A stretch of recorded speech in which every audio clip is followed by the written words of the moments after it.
নারায়ণগঞ্জে বেসরকারি পাঠাগারের মধ্যে অন্যতম সুধীজন পাঠাগার।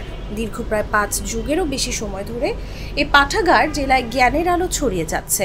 নারায়ণগঞ্জ প্রেস ক্লাব সংলগ্ন একটি ভবনের 3য় তলায় অবস্থিত পাঠাগারটিতে রয়েছে প্রায় 40,000 বইয়ের সমাহার। প্রতিদিন দুপুর 12:30 থেকে শুরু করে রাত 8:30 পর্যন্ত শহরের বিভিন্ন স্কুল কলেজের শিক্ষার্থী সহ বিভিন্ন শ্রেণী পেশার মানুষ এখান থেকে জ্ঞান আহরণ করেন। বই পড়ার সুযোগের পাশাপাশি বিভিন্ন সামাজিক ও সাংস্কৃতিক কার্যক্রমেও সম্পৃক্ততা পাঠাগারটির। সেই সঙ্গে পড়ার পরিবেশও অনেক সুন্দর। বিভিন্ন শ্রেণী পেশার মানুষের মাঝে জ্ঞান ছড়িয়ে দেওয়ার ক্ষেত্রে তাদের বেশ ভূমিকা রয়েছে।